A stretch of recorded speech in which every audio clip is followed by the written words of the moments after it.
안녕하세요. 제 고등학교 절친이 이곳에 자주 오는 모양입니다. 저는 딸아이 하나 있는 주부인데 너네 모질고 모진 시댁 이야기를 써보라고. 네가 겪은 일 정도면 베스트글에 올라갈 정도로 막장이니 이곳에 사연을 써보라고 그 친구가 자꾸 권했어요. 상식 이하의 시댁과 남편을 겪으면서 이렇게 사는 게 맞는 건지 결혼 내내 고민하고 고민했어요. 내 잘못 같고 치부 같아서 절친인 친구 외에는 제대로 털어놓지 못했는데 이곳에서 얼굴 모르는 분들께 하소연하면 억울함이 조금은 풀릴까 싶어 글을 쓰기 시작했습니다. 사는 게 녹록치 않아 바쁘고 정신없다 보니 글을 제대로 배우지 못했어요. 내용이 길고 두서없더라도 이해해주세요. 다들 그렇듯이 전 그저 평범한 가정에서 자랐어요. 부모님은 배움이 짧고 가진 재산이나 기술이 없으셔서 제가 어릴 때 이 일 저 일 다 하셨던 것 같습니다. 워낙 과묵하고 어려운 사정 티내지 않는 저희 아버지는 건설 자재로 옮기는 운수업을 하셨는데 매일 아침 일찍 집을 나서고 밤늦게 퇴근해서 돌아오셨어요. 아버지와 많은 시간을 보내지는 못했지만 아버지는 겨울에는 귤을, 여름에는 자두를 제가 자는 침대 머리맡에 두셨습니다. 제가 귤과 자두를 참 좋아했거든요.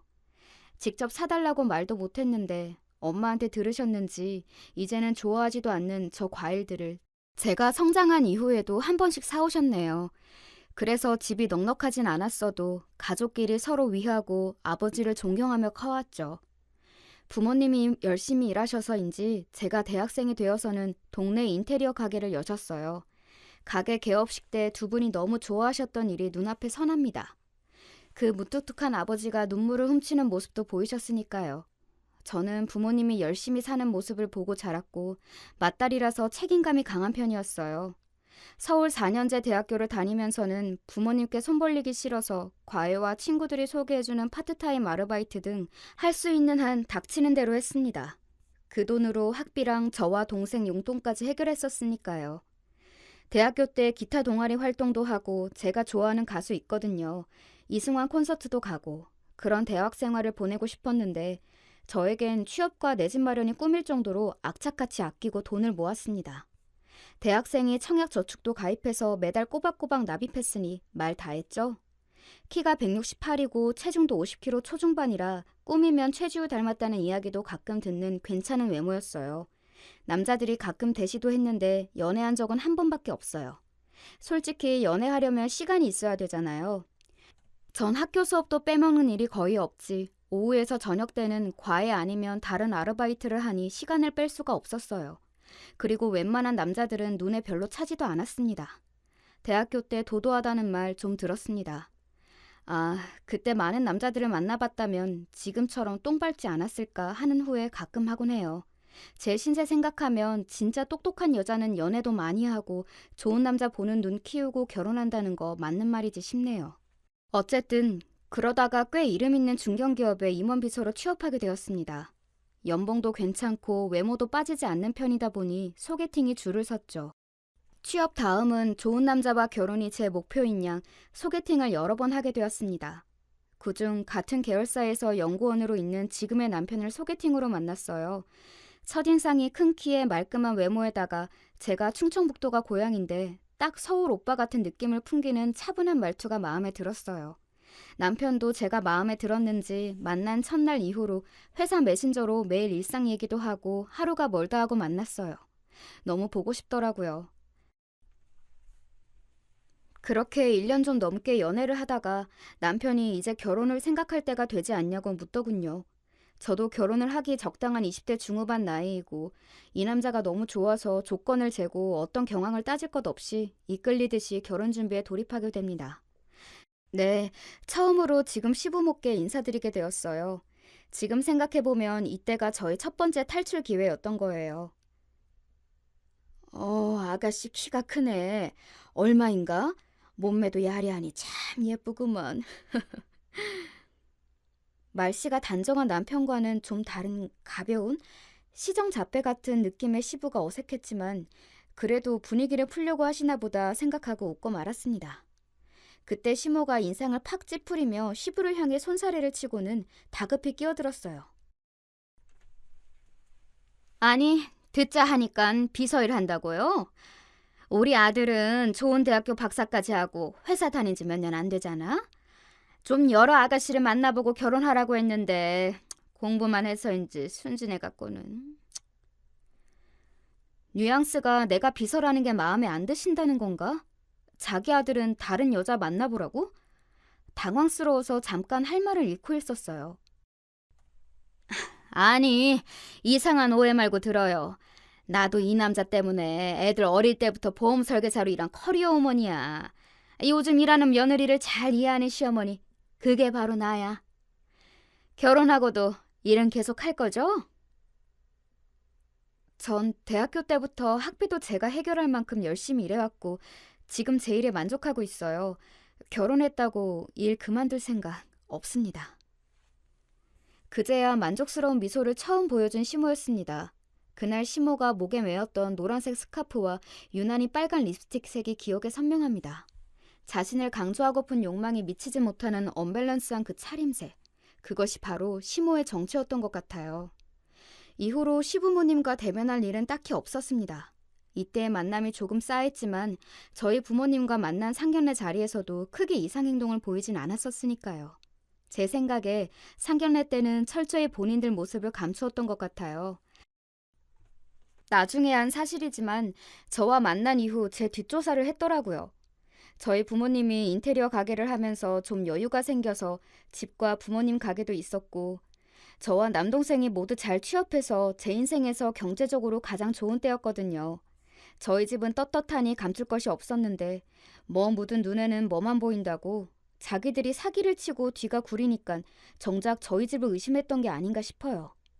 그날 저와 만난 자리에서 자신들은 서울 아파트 대형 평수에 살고 있으며 외제차도 갖고 있고 시모가 보험 설계왕으로 우대받으며 매달 1,000단위로 번다고 자랑을 늘어놓았던 것들이 결혼하고 보니 모두 거짓인 게 들통났으니까요.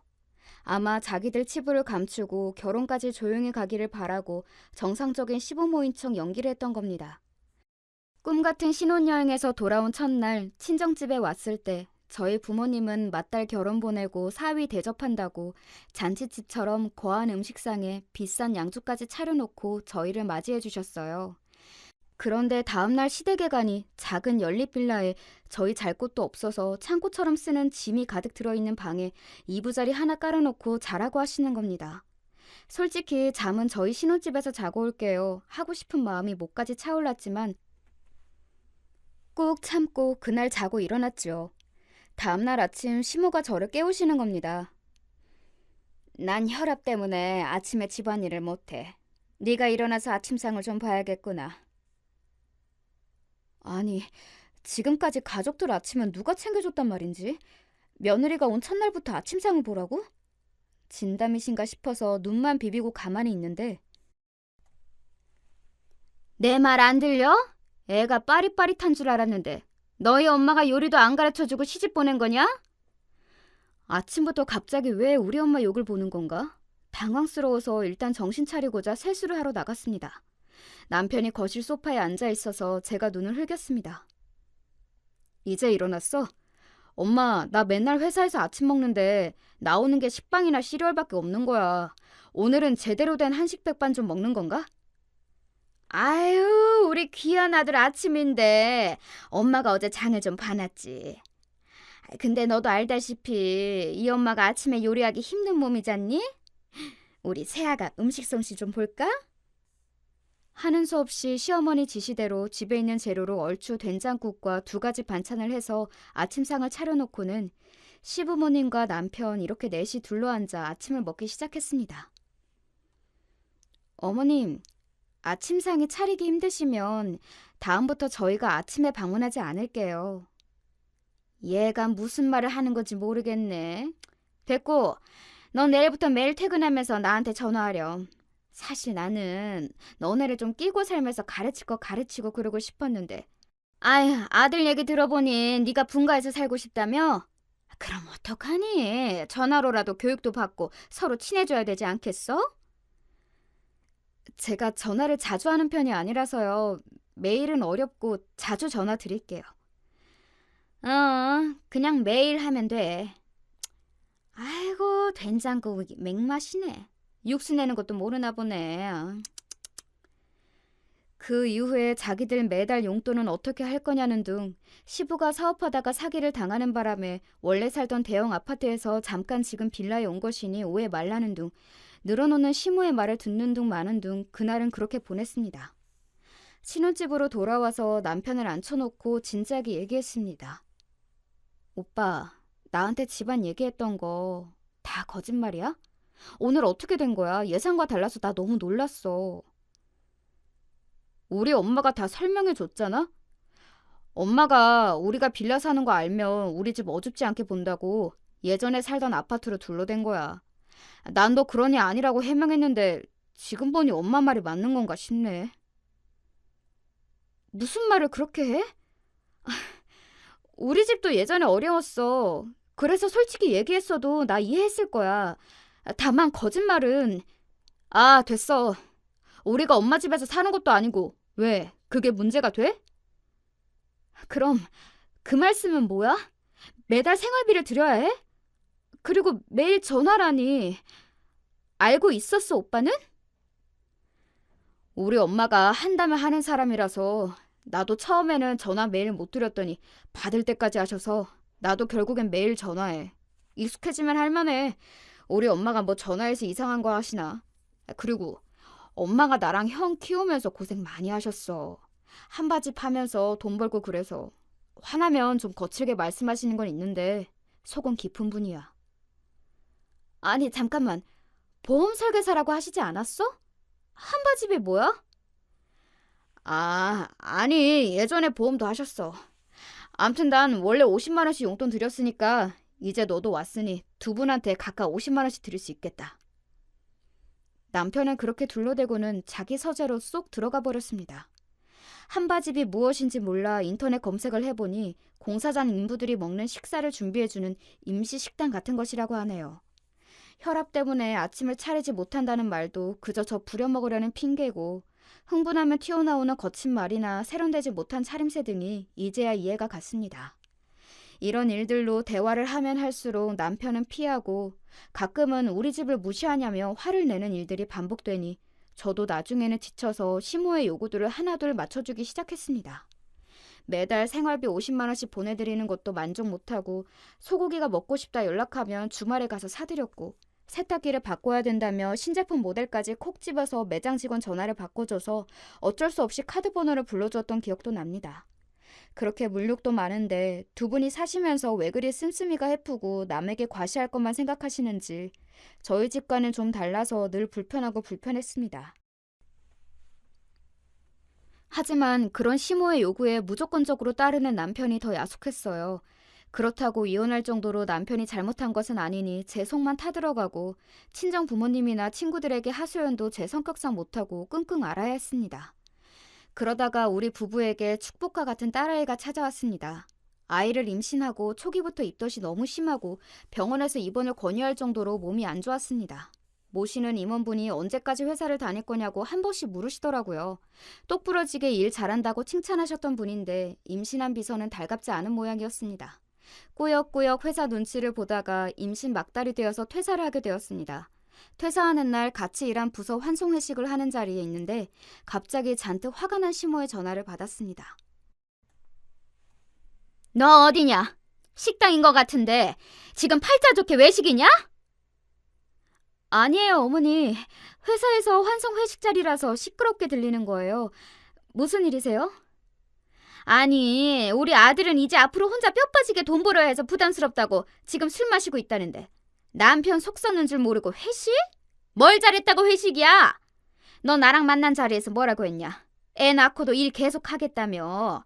앞으로 우리 생활비는 어떻게 하려고?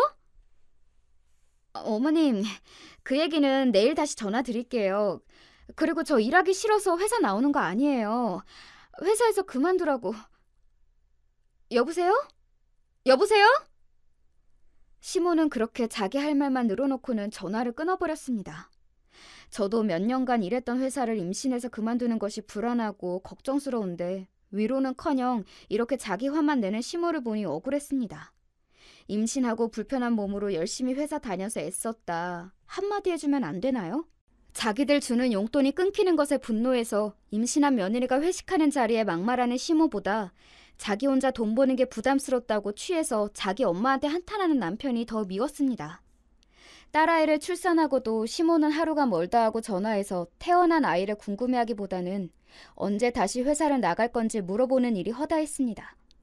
일한다고 갓 태어난 아이를 맡길 곳이 없으니 시모에게 맡아주실 거냐고 물어보니 내가 알아봤는데 말이지. 요즘 애기 봐주면 일당을 10만 원은 받는다더라.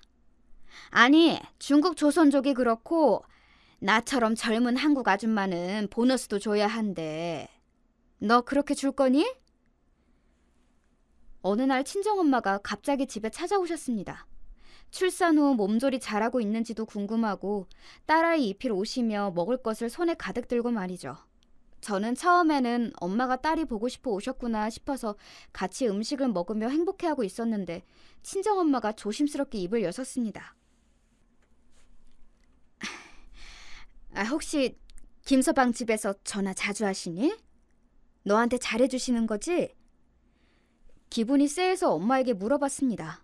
무슨 일 있으셨냐고.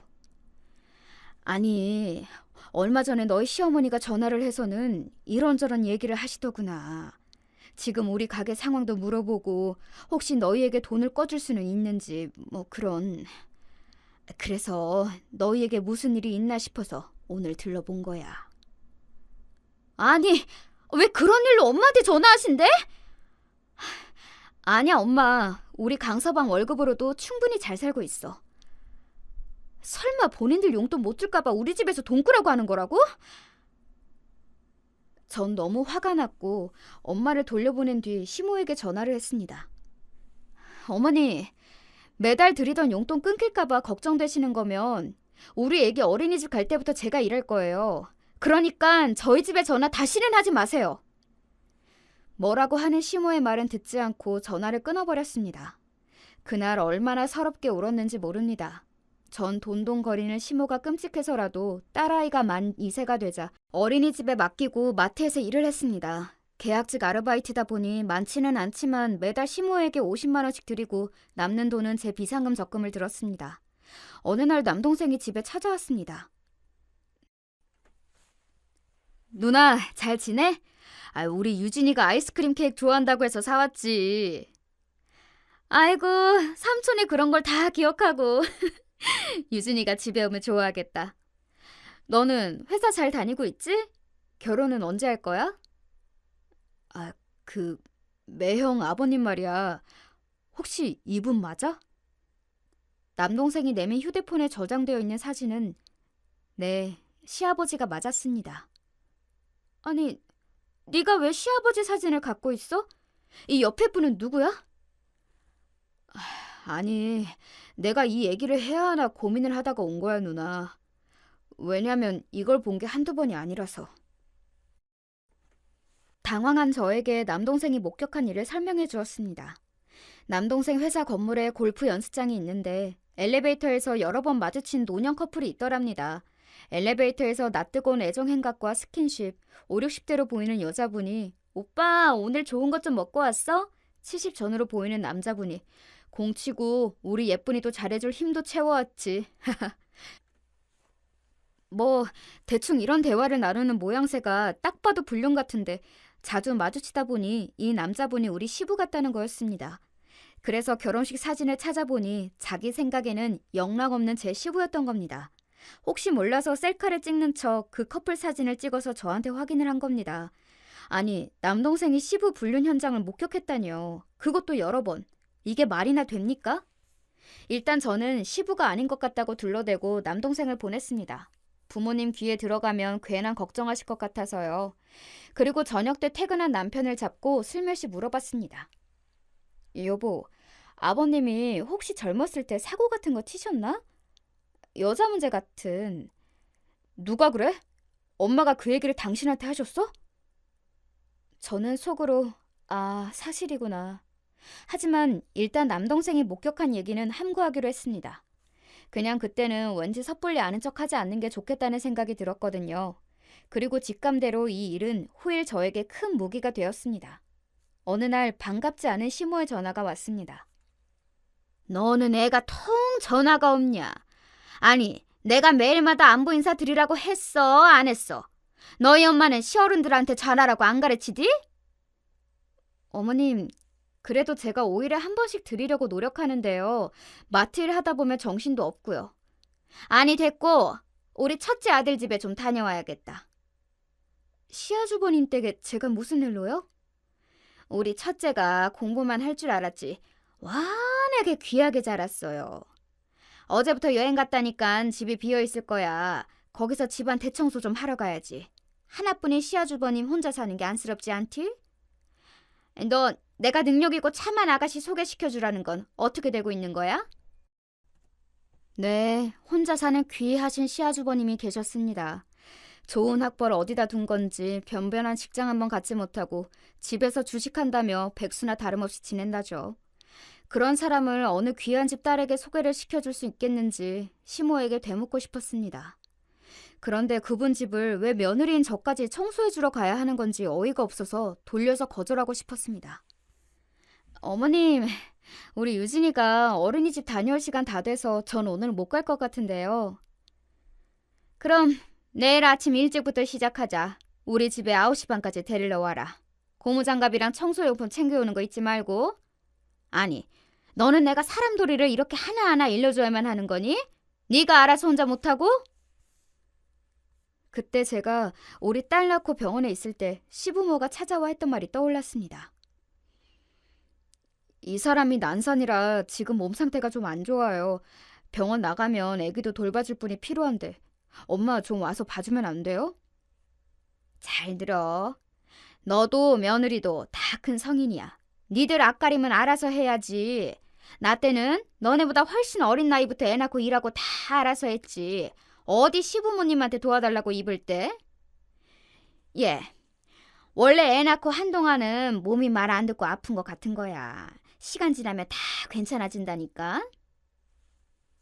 1초도 안 쉬고 매몰차게 너희는 다 컸으니 알아서 하라고 했던 매정한 얼굴이 떠올랐습니다. 40이나 돼서 혼자 살림도 못하고 집에서 노는 자기 큰아들은 성인이 아니랍니까? 다음날 시모와 갔던 아주버님 집은 말이 안 나왔습니다. 배달 용기와 컵라면 등 쓰레기에 소주병이 집안 곳곳에 너저분하게 있었습니다. 주방 개수대에는 음식물 눌러붙은 거 하며 쉰내가 진동하는 통에 마스크를 쓰지 않고는 견딜 수가 없었어요. 아, 어머님, TV 프로그램 세상에 이런 일이 나올 법한 집이네요. 아, 시아주버님은 성인이 돼서 앞가림은 못하도록 공부만 하셨나 봐요? 예, 원래 남자들이 이렇단다. 니네 시아버지도 내가 양말 한 짝부터 다 챙겨주고 집에서 뭐 하는 일이 있기는 한 줄 아니? 그런 거 보면 너는 참 결혼 잘했다.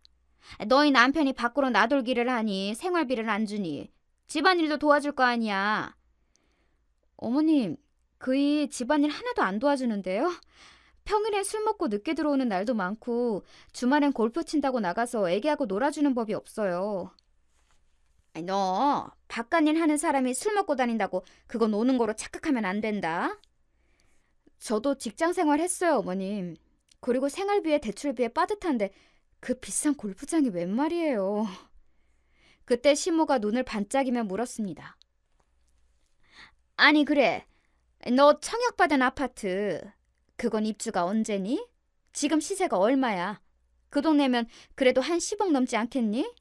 아휴, 부자 다 됐네. 거기 들어가고 너도 일하고 하면 우리 집 인테리어 좀 바꿔야겠다. 너도 알다시피 집이 오래돼서 손볼 데가 많아.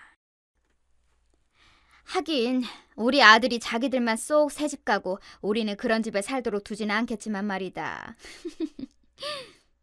시모는 이미 당장에 자신들이 새 집에 이사가는 양 꿈에 부풀어서 혼자 웃고 난리도 아니었습니다. 저는 화가 났습니다. 시모가 얘기한 그 아파트는 제가 대학교 때부터 꼬박꼬박 적금 들었던 청약 통장으로 결혼 전에 당첨돼서 얻게 된 집이었습니다. 돈 밝히는 시모가 이 사실을 알면 가만히 있지 않을 것 같아서 남편에게 청약 당첨됐을 때부터 이 집은 내가 결혼 전부터 내가 준비해온 집이고 하니 입주할 때까지는 시부모에게도 비밀로 하자고 신신당부했거든요. 심지어 계약금도 부족해서 친정 부모님께서 도와주셨단 말이죠. 결혼해서 사는 동안 변변찮은 도움이나 물질적인 지원을 거의 해준 적 없이 받기만 하는 분이 우리 아파트를 알게 되고 벌써 시세 조사까지 했다니 소름이 끼쳤습니다. 게다가 왜 시부모 집을 인테리어까지 해줘야 한다는 건지 김칫국도 이런 김칫국이 없지 않겠어요? 여보, 오늘 시아주버님 집에 어머님하고 가서 청소를 하는데 이게 사람 집이 아니더라고. 알고 있었어? 아, 고생했네. 우리 형 어릴 때부터 맨날 어지르고 정리를 못해. 엄마가 다 치워주고 소리 지르고 혼내는 게 일상이었거든. 아, 그건 그렇고 우리 청약 아파트 어머님이 알고 계시던데 당신이 말한 거야? 우리 비밀로 하자고 내가 귀에 몫이 박히게 얘기했잖아. 내가 얘기한 건 아니고 내 월급 통장에서 중도금 대출이자 나가는 거 보더니 물어보셔서 하는 수 없이 털어놨지. 그리고 뭐 이게 비밀로 할 일인가. 어? 잠깐, 월급 통장? 저도 본 적 없는 남편 월급 통장을 시모가 어떻게 하는 걸까요? 그러고 보니 나 결혼하고 당신 월급 통장 본 적 없는데 어머님이 그걸 어떻게 알아? 아, 몰랐구나. 결혼 전부터 엄마가 관리해왔어. 내가 혼자 돈을 못 모을 테니 엄마가 보험일도 하셨고 해서 재무설계 뭐 그런 거지. 결혼하고는 매달은 아닌데 한 번씩 갖고 오라고 해서 우리가 잘 사는지 점검차? 남편은 결혼한 이후에도 프라이버시가 중요하다며 월급 통장을 제게 보여주거나 맡긴 적 없이 생활비를 주는 식으로 지내왔거든요. 그런데 한 번씩 시모가 우리가 보너스 들어온 달이면 가전제품 바꿔달라, 여행 보내달라 연락이 왔습니다. 귀신같이 어떻게 알고 있나 했습니다. 이제야 그 모든 상황이 이해가 됐습니다. 우리의 생활 어디까지 시모가 파악하고 남편을 이용해서 돈을 빼내는 걸까요? 그보다 저와 친정 부모님이 도와주신 집까지 노린다고 생각하니 오싹해졌습니다. 괜히 남편과 시모가 작당해서 몰래 팔아버리지는 않을지 생각하니 겁이 덜컥 났습니다. 그래서 아파트에 입주할 때 오롯이 제 명의로 등기를 했습니다. 남편은 이를 반대하며 아주 못마땅해 했지만 청약 통장이 내 명의고 해서 이렇게 해야 법적으로 문제없다고 우겨서 겨우 했죠. 아무리 생각해도 정말 잘한 일이지 싶습니다. 애기 키우랴 일하랴 힘들지? 내가 너 몸 상할까봐 이렇게 매운탕도 준비했지 뭐니? 어서 먹어. 전 사실 매운탕을 좋아하지도 않거든요. 매운탕 좋아하는 남편은 입이 찢어져라 웃으며 신나게 먹기 시작합니다. 근데 너네 동네 마트 일 하는 거 둘째네 회사 사람들은 모르겠지?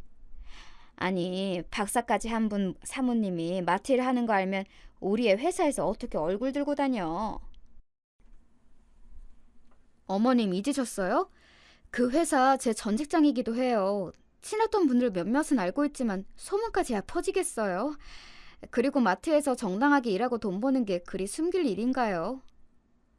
물정 모르는 소리 하네. 마트에서 일하는 게 무슨 좋은 일이야? 아, 그럼 마트 일 그만두고 어머님 드리는 용돈도 못 드릴 텐데.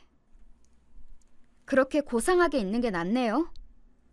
대화가 불리해지니 시모는 못 들었다는 듯이 시부의 목이며 어깨며 다리며 연신 주물러대고 시부는 끙끙 앓는 소리를 내기 시작했습니다. 아니, 나 관절 괜찮대도 주무를 것 없이 나 골프나 가게 해줘. 그 골프 같은 소리는. 내 귀에 이상한 소문 또 들어오면 아무데도 못 간다 했지? 아휴, 너네 아버지가 요즘 온 관절이 다 쑤신다고 하네. 이를 어쩌면 좋으냐? 병원 가보셨어요? 으이구, 니들이 우리 나이 돼봐라. 병원에서는 못 잡는 온갖 골병이 다 들어요. 내 친구네 보니까 한 번에 10만 원 하는 솜씨 좋은 한의사 침 맞고 좋아졌다고 하더만. 그게 얼마야? 그럴 것 없이 그냥 안마의자로 매일 집에서 하면 훨씬 싸게 먹힐 것 같구만. 아, 매운탕 먹었다가 안마의자 사게 생겼지 뭐예요? 어머님, 저희 지금 대출금 갚기도 빠듯하고 유진의 교육비도 앞으로 나갈 예정이라 몇백만 원짜리를 해드릴 여유가... 내가 또 누구냐? 난 너네 사정 모르는 거 아니다. 누가 몇백을 달래니? 너 월급에서 매달 5만 원씩 5년만 내면 된다더라. 렌탈이라고 홈쇼핑에서 꼴랑 한 달에 5만 원. 얼마나 부담 없냐? 어머님, 매달 5만 원씩 12개월 5년이면 300만 원인데 할부는 돈 아닌가요? 당신 지금 우리 엄마한테 큰 소리 치는 거야? 당신이 돈 얼마나 번다고 우리 부모님한테 유세 떠는 거야? 엄마, 내가 해줄게. 한 달에 5만 원 갖고. 아이고, 우리 아들 최고네. 며느리라고 하나 있는 게 저 버르장머리를. 아유. 남편과 시부는 저를 버러지같이 한심하게 보고 시모는 남편과 아들이 편을 들어주니 새초롬하게 상처 입은 표정을 짓습니다. 하지만 이내 자기 뜻대로 되었다는 승리감에 슬며시 웃음 짓고 있었습니다. 저는 눈물이 차올라서 밥을 먹다 말고 시댁에서 나와버렸습니다. 뒤에서 뭐라고 저를 씹고 뜯고 맛볼지 눈에 훤했지만 이렇게 계속 사는 게 맞는 건지 내 인생이 이 정도인 건가 마음이 어지러웠죠. 서러운 마음에 친정엄마에게 전화를 드렸지만 왜인지 잘 받지 않으시더라고요. 전화를 잘 받는 분인데 무슨 일이 있는지 걱정돼서 동생에게 전화를 걸었습니다. 엄마가 전화를 안 받으시네? 집에 무슨 일 있어? 누나, 오랜만이네? 사실 나도 얼마 전에 알게 되었어. 아버지랑 같이 인테리어 사업하시는 아저씨 있잖아. 우리가 맨날 김씨 삼촌이라고 불렀던 그 사람. 아무래도 그 삼촌이 우리 가게 돈 몽땅 챙겨서 잠적한 것 같아. 그래서 아빠랑 엄마는 백방을 수소문해서 그 삼촌 찾고 있고, 그런데 이미 인테리어 계약한 고객 돈까지 들고 튀어서 지금 계약자들이 와서 항의하고 지금 가게가 난리도 아니야. 하늘이 무너지는 것 같았습니다. 그 가게는 부모님이 젊은 시절부터 온갖 일을 하시며 겨우 장만하고 일궈온 부모님의 소중한 삶의 터전 그 자체였기 때문이죠. 예전부터 아버지와 함께 일해서 친분이 두터웠던, 우리 집에도 자주 와서 절 예쁘고 야무지다며 칭찬해줬던 김씨 삼촌이 그런 짓을 했다니 믿을 수가 없었습니다. 제 마음이 이런데 그 배신감에 부모님 속은 오죽하실까요? 그 길로 아버지 가게로 가니 어떤 중년 아주머니가 부모님에게 삿대질을 해대며 뭐라 하는 장면을 보고 말았습니다. 그 모습을 딸인 제가 알게 되면 부모님이 더 속상해하실 것 같아서 그저 아무것도 못하고 집으로 와야 했습니다. 그렇게 돌아온 날 고민 끝에 당장 생활비도 없으실 것이 걱정돼서 제 월급 중 30만 원씩 부모님 계좌에 이체해드렸습니다.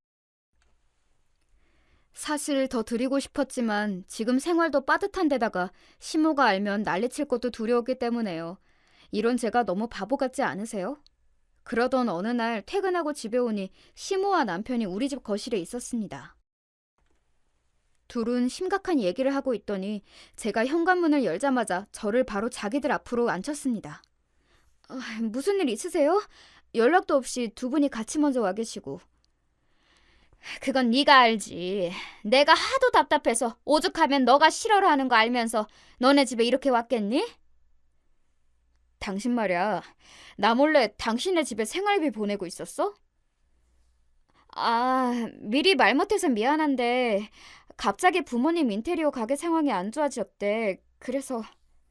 이래서 통장은 내가 관리해야 되는 거야. 남편 시부모 무서운 줄 모르고 돈을 빼돌려? 저는 더 이상 참을 수가 없었습니다. 어머님, 저희 집 사정이 어떻게 됐는지, 얼마나 딱한 사정이길래 제가 생활비를 보내게 된 건지 물어보시는 게 도리 아닌가요? 뭐? 도리? 이게 어디 시어머님 앞에서 도리를 찾아? 남편은 급히 시모를 말리며 저를 노려봤습니다. 뭘 잘했다고 우리 엄마한테 그렇게 말해? 우리 가게가 망하게 생겼단 말이야. 우리 부모님 어떡해. 그 가게가 어떤 곳인지 당신도 알잖아. 동업자가 돈을 들고 튀었다는데 당장 생활비는 어떻게 하시냐고. 저는 서운한 마음에 눈물을 참을 수가 없었습니다. 아니, 아버님은 가게를 어떻게 하셨길래 이 지경이 된 거야? 지금 그게 우리 부모님한테 할 소리야? 도울 수 있는 건 돕고 그 마음을 위로해드리는 게 먼저 아니야?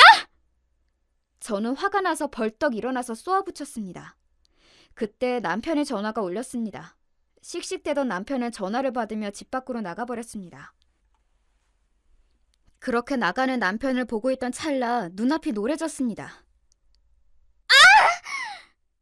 네가 죽으려고 작정했구나. 어디 하늘 같은 서방에게 못 본 것처럼 대들어? 오냐, 너 오늘 내가 제대로 가르쳐주마. 시모는 제 머리채를 잡고 흔들었습니다. 60대 여자의 힘이 이렇게 센 건지 갑자기 당황해서 그런 것인지 전 쉽사리 빠져나올 수 없었습니다. 어머니! 이러는 경우가 어딨어요! 놓으세요! 이년아, 미쳤어? 돈이 남의 돈이야? 네 말대로 돈을 친정에 갖다 바쳐? 시모가 제 머리채를 잡고 놓아줄 기색이 보이지 않아서 저는 있는 힘껏 시모를 밀었습니다. 그 난리에 뒤에 있던 고무나무 화분이 넘어져서 깨지기까지 했습니다. 집에 들어온 남편은 흙을 덮어쓴 채로 나자빠져 있던 우리 둘을 보고 깜짝 놀라며 시모를 일으켰습니다. 아니, 이게 어떻게 된 일이에요? 둘이 싸웠어요? 시모는 울먹이며 남편 팔에 안겨 말했습니다. 내가 이 꼴 보자고 너를 키운 게 아니다. 너 알지? 니네 아빠가 밖에서 놔두느라고 너희 두 형제 키우겠다고 고생한 거. 그거 모르면 사람 새끼가 아니지. 그럼 당장 우리 엄마한테 무릎 꿇고 사과해. 여보! 그치만 어머님이 먼저 쌍욕하면 내 머리채를... 듣기 싫어! 난 이런 몰상식한 여자랑은 못 사니까 당장 손이 발이 되도록 싹싹 빌지 못해?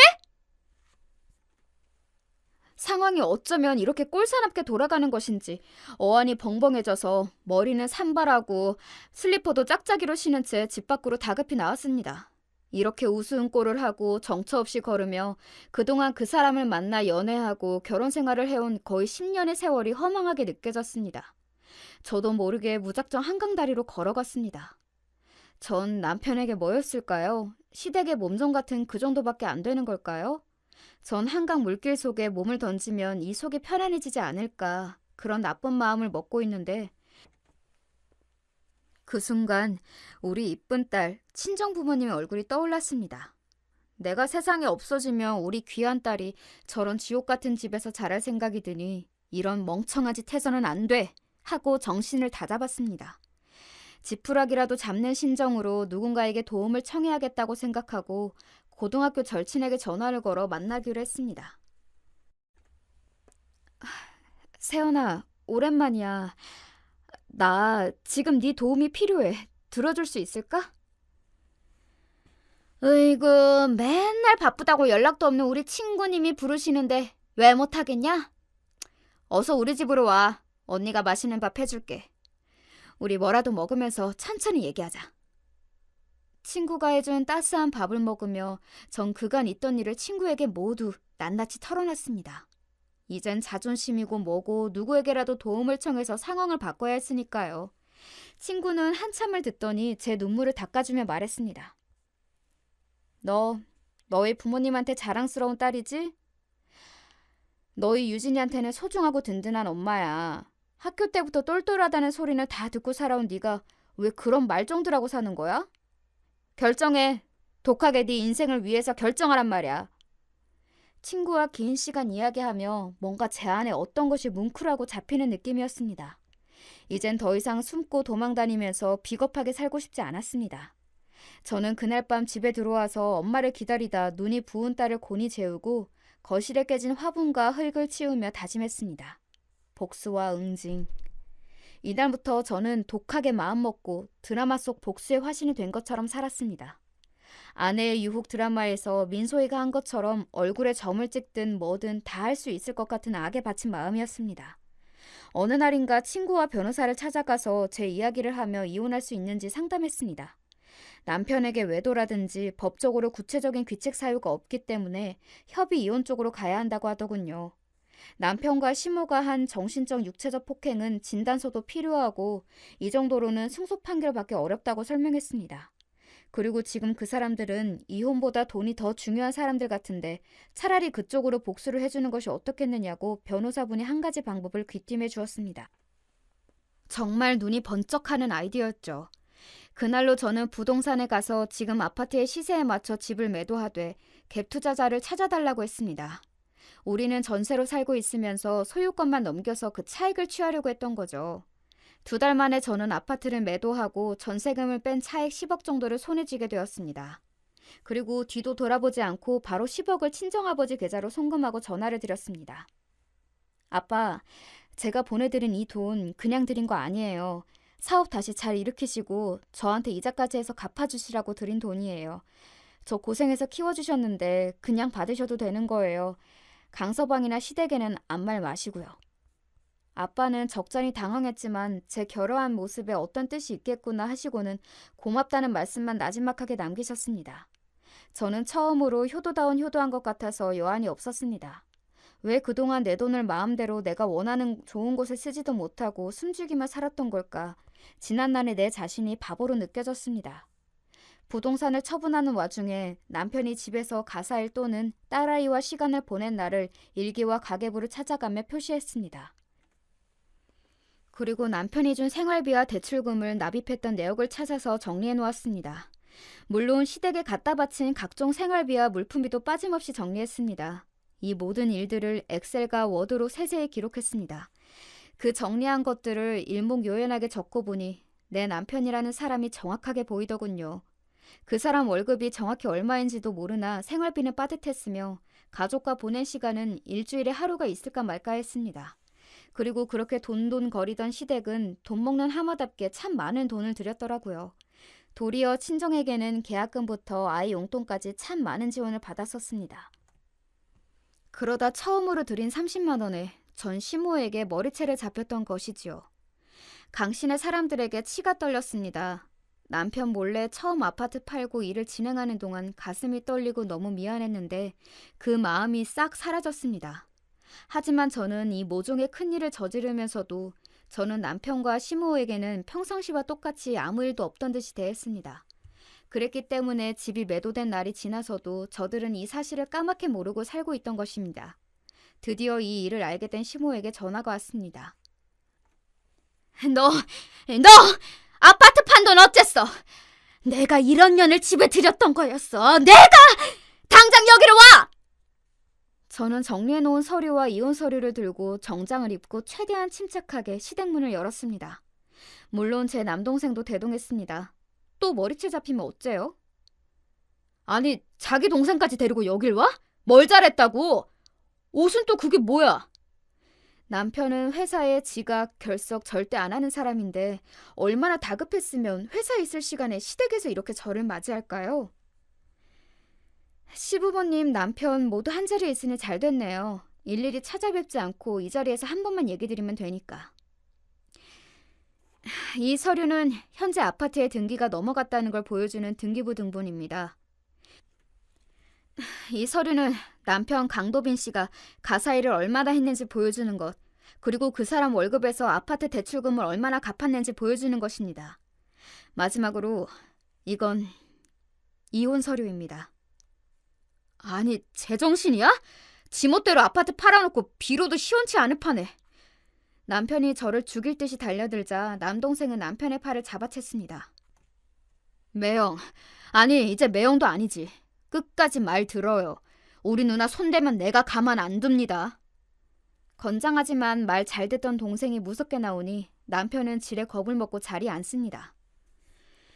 이 아파트는 결혼 전부터 제가 마련한 집이고 여기에 기여한 남편의 몫은 여기 1억도 채 안 되는 대출금입니다. 그래서 제가 돌려드릴 돈은 이거고 아파트의 소유권은 제 것이고 제가 정당하게 팔아서 좋은 투자처에 맡겼으니 안심하셔도 됩니다. 네가 입이 있다고 다 아는 모양인데 그게 왜 네 것이야? 왜? 악다구니 쓰셔도 소용없어요. 변호사와 이미 얘기가 됐으니까요. 깔끔하게 이혼을 한다면 지금 집은 제 명의인 전셋집이니까 당신은 짐 싸들고 나가고 내가 당신 계좌로 몇 천만 원 보내줄게요. 무슨 소리야? 그 아파트가 10억이 넘어요. 근데 왜 몇 천만 먹고 떨어지라는 거니? 여기 서류 보시면 이 사람이 매달 납부한 대출금이 있고 또 여기 시댁에 드린 생활비며 각종 비용이 적혀 있죠. 그걸 빼고 남은 돈이 몇 천만 원이에요. 도리어 저희 친정부모님은 계약금부터 이만큼 저희한테 주셨는데 그건 아시죠? 아니 뭐 이런 날강도 같은 것을 보았나? 너희 집에서는 일을 가르치더냐? 그때 제 동생이 시부 앞으로 와서 인화된 몇 장의 사진을 시모와 시부 눈앞에 보여줍니다. 시부와 시모는 이상하게 갑자기 무슨 사진이라는 듯 당황해하며 사진을 보다가 이내 얼굴이 울그락푸르락해졌습니다. 사돈 어르신 저 아시죠? 우리 골프 연습장 다니실 때 엘리베이터에서 자주 뵀었잖아요. 시부는 동생 얼굴을 살펴보더니 당황해서 얼굴에 경련이 일었습니다. 매영, 작년부터 저희 회사 건물에 골프 연습장에 다니시는 매영 아버님을 여러 번 봤었죠. 근데 사돈 어르신과 애인이신지 50대 여자분이 아주 자주 드나드셨어요. 저는 설마 했는데 결혼식 사진 보니 사돈 어르신이 맞는 거예요. 그 두 분이 다니시면서 어찌나 애정행각을 벌이시는지 청춘이시더라고요. 그런데 말이죠. 이 사진은 세 발의 피입니다. 제 직장 사람들은 다 알 정도로 소문난 인기 커플이셔서 불륜 목격자는 차고 넘친단 말이죠. 아니, 이 인간이 아직도 저러고 다니고 있었어? 아우, 내가 못 산다. 며느리랑 그 동생한테까지 들키고 쪽팔려서 어떻게 살아? 아직도 저거를 못 버리고. 아니, 아버지, 아직도 왜 그러고 다니시는 거예요? 너네 남매 지금 이게 뭐 하자는 거야? 협박하는 거야? 아니, 증거. 이혼하게 되면 우리 딸 양육은 내가 해야 한다는 증거야. 이렇게 부도덕한 집에서 우리 딸 키울 수 없다는 증거니까 우리 딸 양육권 갖겠다고. 지저분한 싸움 걸기만 해. 당신은 우리 유진이 생물학자 아빠이기만 했지 제대로 놀아주고 돌봐준 적도 별로 없잖아. 이혼할 때 돼서 구질구질하게 아빠 행세하려고 하면 나 안 참아. 단호하게 말하는 저를 보고 얼굴이 새파래져서 덜덜 떨기만 하는 시모와 지금까지 만만히 보던 집사람이 믿겨지지 않는다는 듯이 눈이 동그래져서 한숨만 쉬는 남편을 보고 있노라니 그간의 체중이 모두 씻겨 내려가는 듯 했습니다. 시부는 쥐새끼 마냥 언제 나가셨는지 이미 집 밖으로 내뺀 뒤였고요. 이제 당신이 선택할 건 둘 중 하나야. 가족에게 충실한 유진 아빠, 내 남편으로 살 거면 시부모님과 연을 끊어. 시부모님과 연을 끊지 않겠다면 나랑 연을 끊으면 돼. 그럼 아까 말한 그 돈 갖고 집을 나가주면 좋겠어. 오늘 우리 아파트 현관 밖에 당신 짐을 내놓을게. 가져가. 생각할 시간이 필요하겠지? 여기서 지내든 어디서 지내든 마음대로 하고 제대로 된 선택을 하면 그때 아파트 문을 열어줄 거야. 비밀번호는 당연히 이미 바꿔놓았고 이혼 결심 서면 연락 줘. 이혼 서류 바로 제출할 테니까. 저를 향하는 여러 욕이 난무하는 시모와 남편을 뒤로하고 남동생과 지긋지긋한 시댁 문턱을 나섰습니다. 저 사실 이날을 위해 몇 날 며칠을 대본을 쓰고 외우고 연기 연습했는지 몰라요. 그런데도 시댁을 나서자마자 다리가 후들거리고 심장이 떨려서 자리에 주저앉을 것만 같았습니다. 남동생이 든든히 제 옆을 지켜주고 있어서 정말 다행이었어요. 누나 정말 잘했어. 누나 다시 받고 그동안 진짜 고생 많았다. 동생은 자신도 울면서도 떨고 있는 저의 어깨를 조용히 안아주었습니다. 그리고 저는 사랑하는 딸이 있는 내 집으로 향했습니다. 제가 쓴 이야기는 여기까지입니다. 길고 우여곡절 많았던 이야기 읽어주셔서 감사합니다. 자, 구독자 여러분, 과연 제 남편은 어떤 선택을 했고 저는 어떻게 살고 있을까요? 마음껏 상상해보세요. 궁금하시다면 댓글을 남겨주시고요. 언젠가 그 뒷이야기를 쓰러 다시 오겠습니다.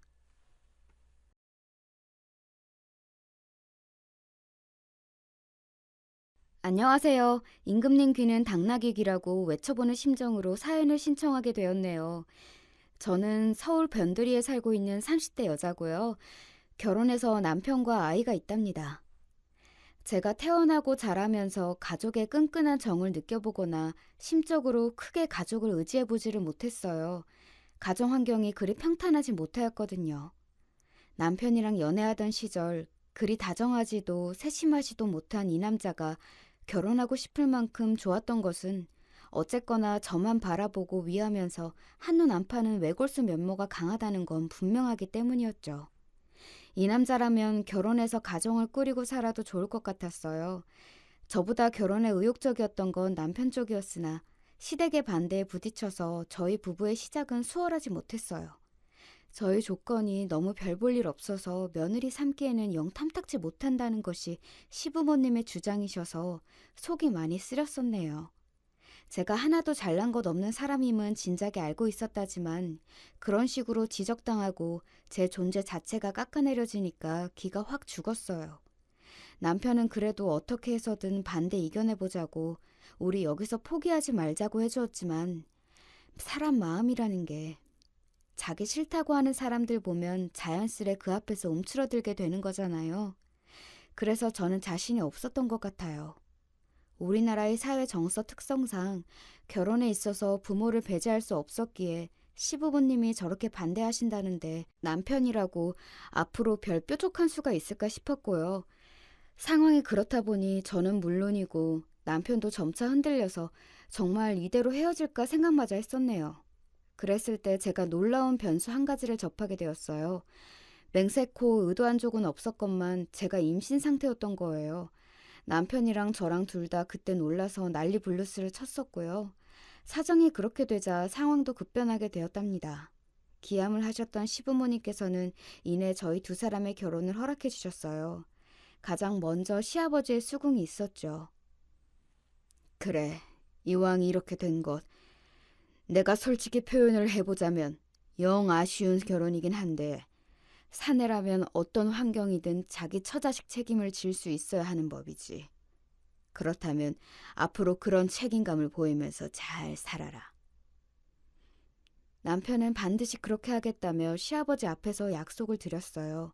그 다음으로는 시어머니께서 깊은 한숨을 연달아 내쉬시더니 고개를 끄덕끄덕 하셨어요. 애가 들어섰다는데 뭘 어쩌겠냐. 내가 환장해서 죽겠는 심정은 심정이고 현실을 보자면 우선 너네 둘 결혼식부터 올려줘야지. 지난달에 이웃 동네 언니가 자기 딸이 결혼 앞두고 임신부터 했다면서 최고의 혼수는 임신이라고 떠드는 그 호들갑 듣고 내가 저런 주책바가지 부끄러운 줄을 알아야지 생각했었는데 아이 설마 하니 우리 하나뿐인 아들이 이런 소식을 가져올 줄이야. 내가 한치 앞을 몰랐구나. 아이고. 기가 막혀 하시면서도 빠른 결혼 진행에 이견을 내비치지 않으셨던 시어머니로 인해 저와 남편은 금세 부부가 될 수 있었습니다만 이것을 몹시도 아니 곱게 보는 단 하나의 존재가 남아 있었어요. 엄마, 어떻게 그러실 수가 있어? 아버지는 몰라도 엄마는 끝까지 나랑 같은 편일 줄 알았는데 진짜 실망이야. 아휴, 뱃속에 애를 가졌다는데 그럼 내가 여기서 뭘 더 어떻게? 아, 엄마, 그러면 그 애가 진짜 우리 집안 핏줄이 맞긴 하냐? 이렇게 시시비비를 가리는 것부터 해야지. 덜컥 그렇게 허락을 해줘? 결사 반대할 때는 언제고. 이러면 우리 집안이 너무 우스워 보이잖아. 아무튼 다들 짜증나. 그 사람은 바로 제 시누이 되는 이였어요. 남편보다 5살 많은 누나였는데 연애하는 동안 제가 시누이에 대해서 얘기를 잘 들어본 적은 없었네요. 시누이가 결혼할 때는 남편이랑 저랑 연애 초기였기 때문에 제가 언감생신 결혼식에 참여한다거나 그런 건 상상도 못 해봤었고요. 그래서 결혼 허락을 받으려고 시댁 문턱을 넘을 때가 되어서야 제가 시누이를 처음 실제로 만나본 거였죠. 그러니까 당연히 서로 잘 모르는 초면인 사이였는데 시누이는 아예 초장부터 저를 대놓고 싫어했어요. 저의 임신으로 갑자기 결혼이 진행되자 그야말로 입에 거품 물면서 발작을 해댔고요. 잠깐 거실에 둘만 남았을 때 저를 향해서 작정하고 임신한 가증스럽고 계산적인 무서운 여자라며 중얼거리는 걸 듣고 심장이 철렁 내려앉았었네요.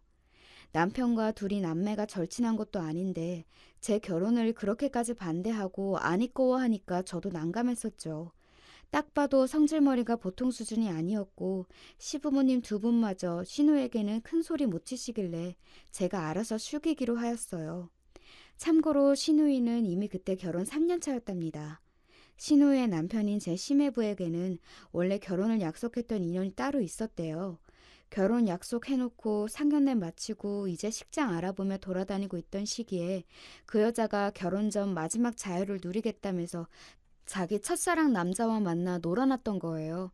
그걸 알게 된 시매부가 파혼했고 배신의 상처를 안고 살다가 신우이를 만나서 결혼한 거였죠. 신우이가 자기한테 먼저 열심히 들이대고 구애를 펼치는 걸 보면서 이 여자라면 나를 배신하는 일은 없겠구나 싶어져 마음을 열었고 짧은 연애 끝에 결혼을 하였다네요. 그때 결혼하면서 신우이 자기 시댁으로부터 별별 소리를 다 들었대요. 아들이 더 어린 여자랑 결혼했으면 좋겠는데 나이 많은 여자라서 좀 그렇다느니 하는 핀잔들이요. 아무튼 그런 과거를 거쳐서 힘들게 결혼에 골인하였으니 저를 보면서 신우이가 혹시 쟤는 왜 나보다 못났는데 슬슬 풀려서 결혼하고 자기 시부모한테 인정도 금방 받냐는 생각으로 화가 난 건 아닐까 하는 짐작이 들었어요. 소심하고 의견 크게 잘 못 내세우고 특히 분란 만드는 걸 기피하는 성격인 저는 신우이가 처음부터 두려웠던 것 같네요. 착실히 태도를 보이고는 있었지만 마음 한구석이 불편했는데 마침 남편도 저에게 이런 소리를 해왔어요. 내가 너에게 미리 확실하게 말해두고 싶은 부분이 있는데 나 우리 누나 상대 못해. 드세고 앙칼지고 온통 다혈질이라서 나는 사춘기 이후로 우리 누나랑 제대로 된 대화를 해본 적도 없어. 그러다 보니까 점차 남매 사이가 좀 딱딱해졌고 누나를 대하는 게 너무 피곤하고 어려워서 차라리 상대를 하지 말자는 마음을 먹은 지 오래야. 그렇다는 거 충분히 예상하고 있었어.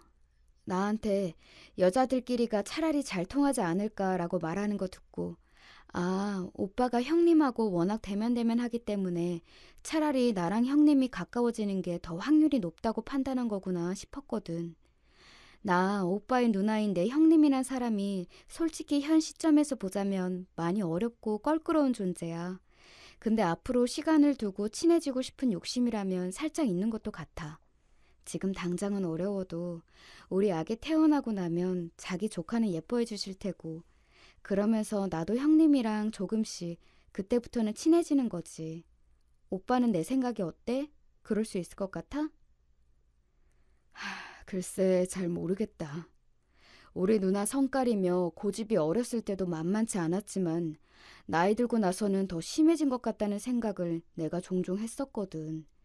그래서 너에게 장담은 못 해주겠고 나쁜 사이로 지내지만 않아도 성공이라고 생각해.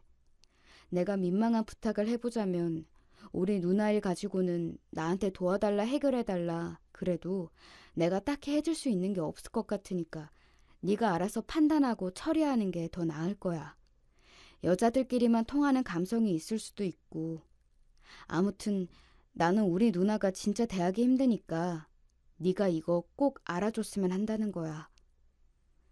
남편이 한숨을 푹 내쉬면서 말하는데 저와의 결혼을 밀어붙이면서 의욕을 보였던 그 모습은 온데간데 없었어요. 그만큼 남매 사이에서 남편의 서열이 확실히 아래에 있다는 것을 저는 알 수 있었죠. 점차 결심하게 되었어요.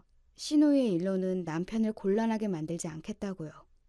남편이 시누이하고만 안 친한 건 아니었고 심해부와도 이렇다 할 접점이 없었답니다. 남자끼리라서 더 어색하다나 뭐라나 하면서 친분을 안 쌓았다네요. 그런데 심해부는 제가 막연히 예상했던 것과는 달리 정이 많다고 해야 할까요? 본인이 처가에서 겉도는 것 같다며 친하게 지내고 싶다는 말씀을 심해부가 저한테 먼저 해주셔서 깜짝 놀랐어요. 시누이랑 결이 다른데 둘이 부부가 된 게 신기했고요. 자기랑 다르니까 시누이가 심해부랑 결혼하고 싶어 했구나 이런 생각도 들었네요. 저는 시누이의 심기를 거스르고 싶은 마음이 조금도 없었건만 자꾸 시비가 걸렸어요. 올케는 왜 이렇게 표정 관리를 못해? 왜 나만 보면 눈알 겁나게 굴려대고 인매는 실룩거려? 나한테 욕하고 싶지만 참는다는 표정이야 뭐야? 그런 거 아니에요. 제가 원래 표정이 좀 어색한 편인 것 같아요. 신경 쓰이게 해드려서 죄송해요. 아닌지 맞는지는 내가 판단하는데? 올게 설마 지금 임신했다고 유세 떨려는 건 아니지?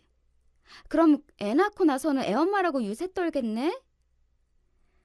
사람 미치게 하는 화법이었고 저를 괴롭히고 싶어서 안달이 난 사람 같았어요.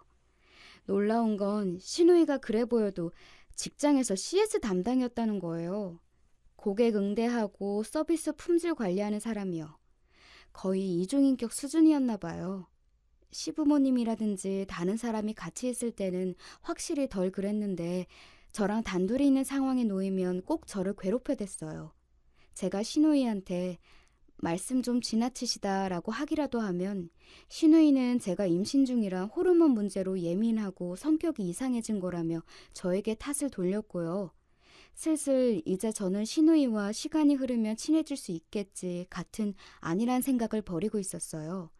신우이를 제외한다면 제가 시댁 식구들 중에서 힘들게 상대하는 사람은 딱히 없었기 때문에 버틸만 했던 것 같네요. 가끔이지만 뵐 때면 심해부가 저를 엄청 반갑게 맞아주셨고 산부인과 다녀온 이야기도 궁금해하셔서 이런저런 대화도 나눴는데요. 설마 이게 신우이의 화를 돋을 줄은 몰랐어요. 언제부턴가 저를 보는 신우이의 눈빛이 살벌하고 섬뜩하다고 느꼈지만 원래도 저랬다고 넘겼는데요. 그러다가 새우 먹던 날 일이 터진 거였죠. 시아버지 지인분께서 생물새우를 한 박스 보내주셨는데 시댁에서 같이 그걸 먹었거든요. 저는 입덧이 올라왔는지 갑자기 속이 안 좋아서 나중에 먹겠다 하고 방에서 휴대폰을 했고요. 그러다가 일 때문에 늦게 오신 심해부가 왔는데 시간이 좀 지나서 그런지 저도 입맛이 좀 도는 것 같아서 남은 새우를 심해부랑 둘이 먹기로 했어요. 시부모님이랑 시누이, 남편은 거실에서 과일 먼저 먹겠다고 했고요. 근데 딱 보니까 심해부가 손가락에 밴드를 붙이고 있는 거예요. 다치셨냐고 여쭤봤더니 오늘 낮에 베었다고 하시더라고요.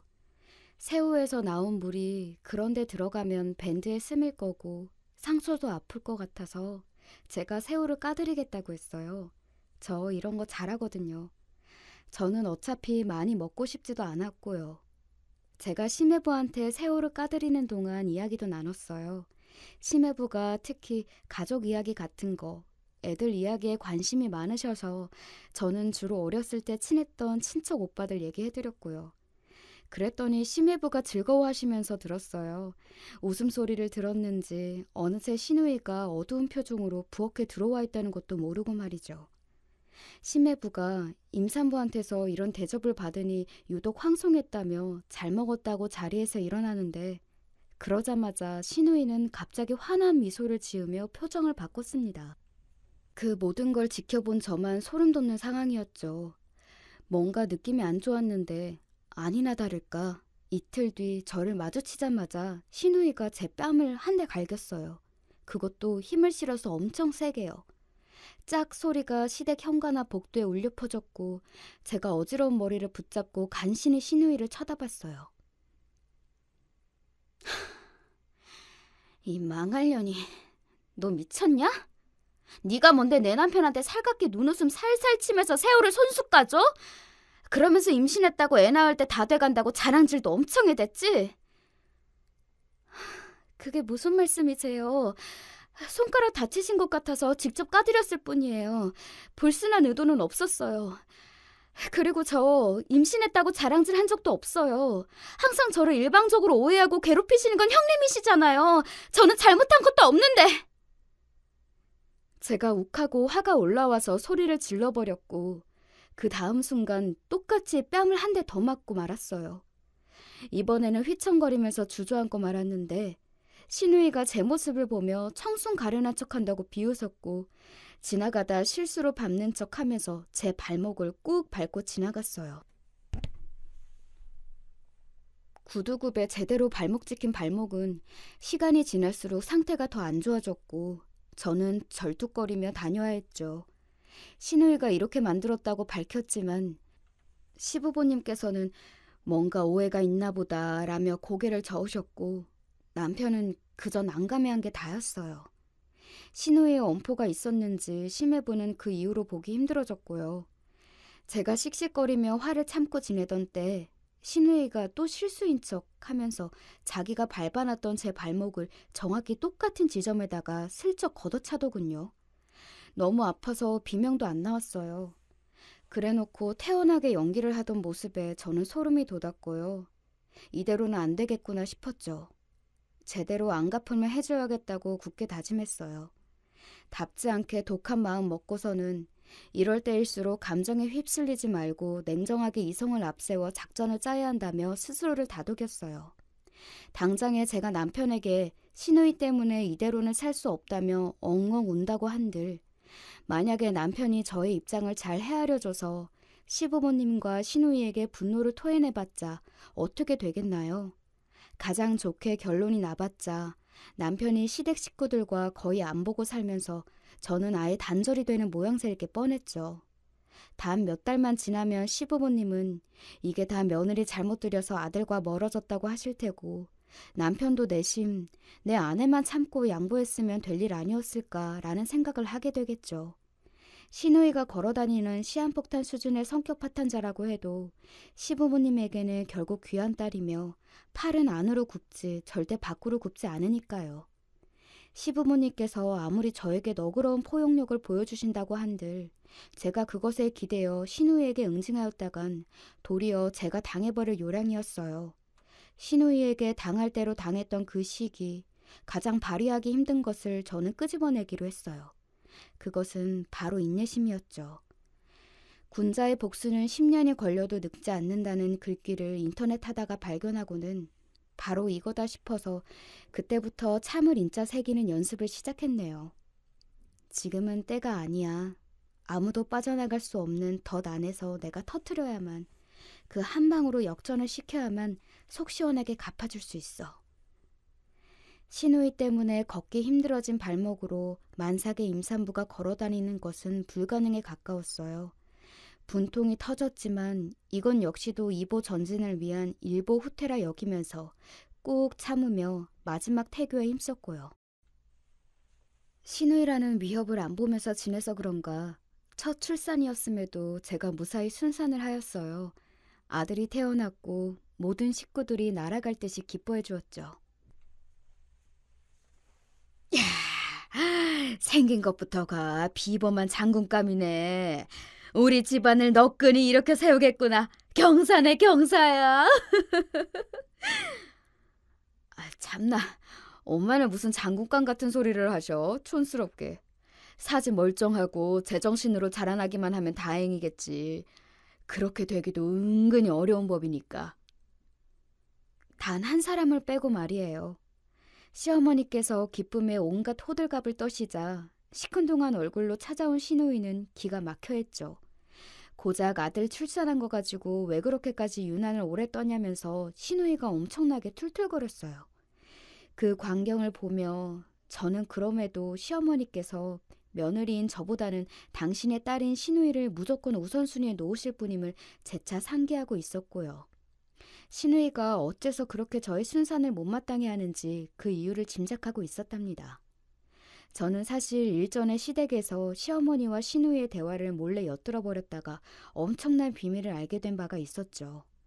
그렇기에 이를 갈면서 이걸 제대로 터뜨릴 그날만을 기다리고 있었던 것이고요. 제가 시누이의 은근한 악담을 듣고도 싱긋 웃었더니 시누이가 제 쪽으로 다가와서 활짝 웃으며 이러더군요. 아무튼 출산 축하해. 우리 조카 너무 예쁘다. 올케가 애 낳다가 안 죽어서 다행이네. 저렇게 예쁜 아기 두고 잘못됐으면 어쩔 뻔했어. 네? 아, 제가 어쨌든 안 죽었으니까 된 것 아닐까요? 앞으로 제가 평생 제 아들 살뜰히 돌봐줄 거예요. 그러려면 오래오래 살아야죠. 어머, 너무 그렇게 악에 빠쳐서 애쓰지 않아도 돼. 올케가 잘못돼도 애를 키워줄 사람들은 많아. 예를 들면 나? 고모나 엄마나 아이한테는 비슷하지 않을까?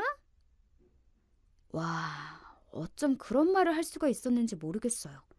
영화나 드라마에서 등장하는 악녀라는 인물을 현실로 끄집어내면 제 시누이가 될 것만 같더군요. 이런 악질적인 사람은 대체 뇌가 어떻게 남들과 다르길래 이런 사고방식을 가지고 있는 건지 내심 궁금했네요. 시어머니께서는 시누이의 막말을 분명히 들으셨으면서도 일부러 딴청을 피우셨어요. 당신의 딸의 결점을 그런 식으로 흐리게 만드시겠다는 거였죠. 제가 아무리 용을 써도 시어머니께서 시누이의 공식적인 지지자이신 이상 시아버지고 제 남편이고 별 수 없었어요. 그러니 저는 시어머니께서 꼼짝 못하시는 분의 힘을 빌릴 수밖에 없었죠. 제 계획은 처음부터 그분을 정조준하고 있었어요. 저희 부부 결혼식장에서도 사실상 가장 공고한 위치를 자랑하셨던 그분은 바로 시아버지의 누나 되시는 분이셨어요. 네, 시어머니의 시누이 말이에요. 저에게는 시고모님이신 그분 앞에서 시아버지께서는 절대적으로 충성을 하셨답니다. 이남 삼녀 형제 중에서 시고모님이 첫째이셨고 시아버지가 막내이셨거든요. 그리고 시아버지께서는 일찍 돌아가셨던 당신의 모친 대신에 당신의 큰 누나를 마치 어머니 따르듯 하며 자라오셨다고 하더군요. 그러니 시부모님께서 결혼하실 때에도 결혼하신 후에도 시고모님께서 얼마나 시어머니께 영향력을 행사하셨겠어요. 시누이이자 사실상 시모 같은 존재가 시어머니께는 시고모님이셨으니 서열이 확고하였죠. 그런 시고모님께서는 1년 중에 대부분을 일본에서 사시기에 도무지 제가 결혼 후에 사적으로 뵙는다거나 할 일이 전혀 없었어요. 다만 그분의 팔순이 곧 다가오고 있다는 것만은 분명히 알고 있었죠. 시댁 집안의 최고 권력자이신 시고모님의 팔순잔치라고 한다면 모든 사람들이 단 한 명의 불참도 없이 전원 참석하는 대형 행사가 될 전망이었답니다. 저는 봄 앞에 하룻강아지 던져놓을 심산으로 열심히 아기를 키우며 지냈어요. 시누이 때문에 오래도록 아픈 발목을 매만지며 전의를 불태웠던 것 같아요. 지금 돌아보면 제가 그때 악에 받쳐서 그 한 가지 생각에만 사로잡혀 있었던 듯 싶어요. 이윽고 시간은 흘러 대망의 시고모님 팔순잔치 당일이 되었습니다. 저희 부부가 아무래도 아기를 안고 있으니 다들 관심과 이목을 이쪽으로 주었어요. 어른들께서 덕담 한마디씩 꼭 던져주셨고요. 제가 예의 바르게 웃으면서 화답을 해드렸더니 분위기가 시종일관 화기애애했고요. 그런데 시누이는 이것도 마음에 들지 않았나 봐요. 재수없게 왜 중간에 서서 길을 막고 있어. 비켜 좀, 사람 지나가게. 지나다닐 수 있는 길도 많았건만 딱 제가 있는 쪽으로 와서는 어깨로 제 몸을 세게 치면서 그러더군요. 치사하게 저한테만 들릴 수 있도록 작은 목소리로 빠르게 속삭이는 것에 제가 한숨이 저절로 나왔죠. 신우이라는 사람은 도저히 변함이 없다는 걸 새삼 실감을 해서요. 그리고 왜 그렇게 제 쪽을 경계하듯 째려보면서 자기 옆에 앉은 심해부의 팔짱을 단단히 끼던지요. 제가 그간 심해부와 아무런 접점이 없었음에도 저렇게 굴었어요.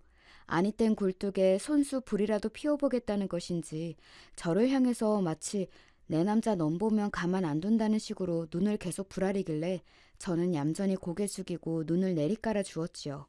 지금까지 그랬던 것처럼요. 잠시 후 시누이 쪽을 힐끗 해봤더니 저를 향해서 또 승리를 거둔 것이 만족스러웠는지 얼굴에 웃음기가 가득하더라고요. 저 여유를 오늘이야말로 박살내줄 차례였어요.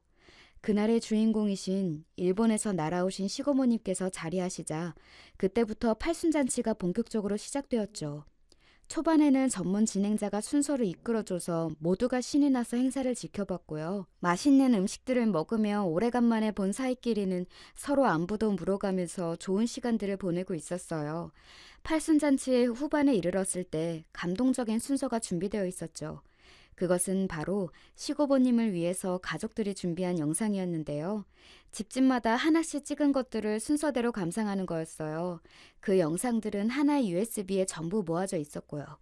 각자의 영상들에 문제가 없냐고 마지막으로 점검하는 단계가 팔순잔치 전에 있었죠. 저희는 마지막 순서로 USB 확인하겠다고 그래서 가장 늦게 확인했는데 사실 그건 제가 의도한 거였어요. 저는 팔순잔치 이틀 전에 그 USB를 받아서 영상들을 볼 때 제가 찍은 다른 영상을 맨 끝에 끼워 넣었습니다. 하나씩 자동으로 넘겨지는 영상들을 흐뭇하게 모두가 감상하고 있던 팔순잔치의 현장에서 저만 앞니를 예감하고 긴장 어린 주먹을 쥐고 있었네요. 마지막 영상인 저희 집 거가 끝나고 다들 작게 박수를 치려고 할 때였어요. 저게 뭐야? 저건 우리 집이잖아? 아니, 우리 딸하고 며느리가 왜 저기서 저러고 있는 거람? 당황스러운 시아버지의 목소리가 들려왔어요. 제 옆에서 남편도 놀라고 있었고요. 커다란 화면에서는 시댁의 거실이 나오고 있었고요. 제가 소파 아래 앉아서 아기 젖병 물리고 있는데 시누이가 뒤에서 제 머리를 손가락으로 쿡쿡 찌르면서 저를 괴롭히는 장면이 시작된 참이었어요. 저는 제 머리를 찌르는 대로 맞으면서 힘겹게 아기에게 젖병을 물리고 있었죠. 모두가 웅성거리면서 저게 뭐냐고 중얼거리고 있는데 영상 속에서는 시누이가 큰 목소리로 이렇게 말하고 있었답니다. 너 같은 불려신은 하여간에 마음에 안 든다니까? 내가 누누이 말하지만 너는 임신이라는 수단을 써서 결혼하고 우리 집안에 들어온 것부터가 너무 천박하면서도 소름 끼쳐. 너 혹시 임신하기 달인은 아니니? 어쩜 그렇게 시기도 절묘하게 그랬을까? 가만 보니까 한 방에 임신한 것도 수상하지. 우리 귀여운 조카가 우리 집안 핏줄이 맞기나 한 건가? 나는 자꾸 그런 의심이 드네. 너는 생긴 거며 행동하는 모든 것들이 여자의 적이야. 공공해져. 주는 거 없이 얄미워 죽겠네. 그러더니 손가락으로 콕콕 찌르는 것만으로는 부족했는지 손바닥으로 제 뒤통수를 펑 날렸죠. 그러자 팔순잔치장은 경악의 현장으로 탈바꿈하였어요. 영상 속에서 신우이한테 맞고도 저는 아기를 보호하려고 어깨를 웅크리는 모습이었고요. 제 옆자리에 앉은 남편이 자기도 모르게 테이블 위에 놓인 주먹을 꽉 쥐더군요. 신우이가 자리에서 벌떡 일어난 건 그때였죠. 경악에 찬 눈빛으로 이렇게 외치더군요. 저거는 다 조작이에요! 세상에 저게 다 뭐야? 미친 거 아니에요? 저 진짜 너무 어이가 없어서 지금 말도 잘 안 나올 지경이에요. 저거 당장 꺼요. 당장 영상 끄라고요. 그냥 둬봐. 더 볼라니까. 하지만 그때 시고모님께서 한 손을 번쩍 드시더니 의견을 크게 표하셨죠. 주인공이신 시고모님께서 그렇게 나오시자 별 수 없어졌어요. 영상은 중지되지 못하고 계속 재생되었죠. 모두가 저를 힐끔거리고 있었고 그걸 한 저는 손으로 입을 틀어막으며 경악한 척을 했어요. 마치 이 사태를 상상도 못한 사람처럼 말이에요. 제 모습이 가증스럽게 보였는지 신우이가 이를 갈며 몸을 떨었죠. 이어지는 영상에서도 신우이가 저에게 갖가지 조롱과 비웃음을 날리고 있었어요. 걸레를 저에게 팍 던지면서 당장 바닥 다 닦으라고 시키자 저는 시댁바닥을 기어다니며 걸레질을 했고 신우이는 이따금씩 지나가면서 제 엉덩이를 걷어차는 장면도 있었네요. 그러자 다들 우라통을 터뜨리며 영상을 향해 삿대질을 하기 시작했네요. 특히 어른들께서 그러셨어요. 신우이가 저 갈구는 게 영상 속에서 다 나왔습니다. 제가 일부러 시댁에 갈 때마다 휴대폰을 거실 구석에 있는 책장에 비스듬히 세워놓고 동영상 촬영 버튼을 눌러놨었거든요. 저는 가히 미친 듯한 인내심으로 참으며 견디며 모든 증거를 남겨왔던 거예요. 제가 놓은 덫에 걸린 줄도 모르고 신우이는 영상마다 악마 같은 표정을 마음껏 지으며 저를 짓밟았어요.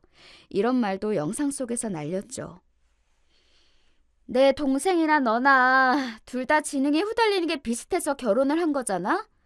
그래서 태어난 조카도 걱정이 돼. 걔도 지능이 부족하겠지? 어쩜 좋아? 그러자 시부모님께서 동시에 현기증을 느끼셨는지 앉은 자세 그대로 휘청거리셨고 신우이는 입술까지 벌벌 떨면서 저에게 돌연 소리를 질러댔어요. 넌 뭐야? 이런 식으로 나온다 이거지? 네가 뭔데 나를 모함해? 인연이 진짜 너 뒤지고 싶어! 너무 분했는지 발까지 동동 구르며 소리를 지르고 난 신우이가 아차 싶었는지 찬물을 끼얹은 듯한 팔순잔치장을 천천히 둘러보면서 시고모님 쪽을 응시했어요. 아니에요. 제가 지금 너무 억울해서 기가 막혀가지고 이러는 거예요. 정말이에요. 저 결백합니다. 울먹이면서 결백을 주장한 신우이는 이윽고 자기 옆자리에 앉아있는 심해부를 내려다보면서 간절하게 말하기도 했어요. 여보, 나 진짜 너무나도 속상해. 내가 왜 이런 일을 당해야 하는지 모르겠어. 속을 알 수 없는 무서운 올케 잘못 만나서 내가 지금 억울한 함정에 빠진 거야. 여보는 나 믿지? 그치? 신우이가 한껏 가증스럽게 구는 모습에 역시 저 뻔뻔한 연기력은 대단하구나 싶었네요.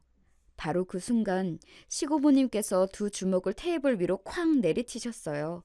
살벌한 눈빛은 신우이를 향해 있었고요. 마치 그 입 닥치라는 표시 같았어요. 신우이가 즉시 입을 닥치더니 입술만 꽉 깨물면서 고개를 떨구더라고요. 그쯤에서 제가 열심히 비틀거리며 자리에서 일어났어요. 모두의 시선이 저에게 주목된 가운데 제가 이 순간만을 위해 준비해온 대사와 감정을 필사적으로 살렸습니다. 정말 죄송합니다. 제가 분란을 만들어버렸네요. 이럴 의도는 없었어요. USB가 저희 집으로 왔을 때 제가 뭔가를 잘못 만져서 저희 집 컴퓨터에 있는 영상들을 그쪽으로 옮긴 모양이에요. 이렇게 제가 찍은 영상들이 공개될 줄은 몰랐고 그냥 나중을 위해서 혹시나 싶어서 모아둔 것뿐이었는데 맹세코 이런 식으로 터뜨릴 생각은 추호도 없었습니다. 믿어주세요. 즐거운 팔순잔치를 제가 망쳐놓은 것 같아서 너무 죄송하고, 그리고 다들 형님을 혼내지 말아주셨으면 해요. 저는 형님을 이해하고 있어요. 이건 진심이에요. 저는 시고모님과 시부모님을 번갈아 쳐다보며 눈물이 그렁그렁해진 채로 말을 이었어요. 슬쩍 보니까 시누이는 도저히 갈피를 못 잡겠다는 표정으로 저를 쏘아보고 있었고요. 저는 눈물을 훔치며 집안의 어른들이 시누이를 용서해 주실 것을 빌었죠. 부디 형님을 용서해 주세요.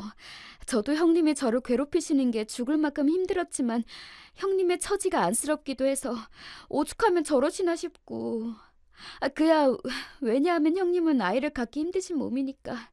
저를 보면 복잡한 심경이셨겠죠. 제가 이해하렵니다. 같은 여자로서 제가 어떻게든 공감을 해드리고 싶어요. 제가 흐느끼며 던진 폭탄 발언에 소란이 일었어요. 다들 그게 무슨 말이냐고, 아이를 갖기 힘들다는 게 무슨 뜻이냐면 난리들도 아니었죠. 저는 감정에 격해져서 깜빡 말실수를 하고 만 것처럼 놀란 표정을 지어 보였고요. 그간 제가 괜히 복수의 뜻을 품어왔던 게 아닌 것을 그 자리에서 제대로 뽐내 보였습니다. 그때 심해부가 넋이 완전히 나간 표정으로 자리에서 천천히 일어나는 게 보였어요. 시누이는 사색이 되어 있었고 도대체 제가 자기의 비밀을 어떻게 알았는지 의문이란 얼굴이었죠. 저는 시댁에서 시어머니와 시누이의 대화를 언뜻 엿들은 적이 있었어요. 시어머니께서 너는 남들보다 2배로 노력해야 한다. 지금이라도 병원 다녀라. 라는 식으로 시누이에게 말씀을 하셨거든요. 그러자 시누이가 자존심 상해서라도 아직 병원 다닐 생각 안 든다고 대답했었고요. 분명히 이세가는 문제로 대화를 나누고 있었던 것 같은데 시누이가 남들보다 더 노력해야 한다는 게 어째서인지 궁금해졌었죠. 어쨌거나 그때부터 확실해진 거였어요. 시누이가 임신에 어려운 몸이고 저를 처음부터 엄청나게 싫어했던 건 제가 혼전 임신은 한 사람이어서였죠. 아이를 좋아하는 남자랑 결혼한 탓에 자기는 애타게 오매불만 기다리는 임신, 저는 결혼 전부터 해버렸으니 제가 너무 싫었던 거예요. 그렇기에 시어머니는 더욱 당신의 딸이 안쓰럽고 애틋하였고요. 그제서야 퍼즐이 맞춰지는 기분이었죠. 그 후로 저는 추가적인 단서를 찾으려고 일부러 시누이 곁을 맴돌기도 했었던 거예요.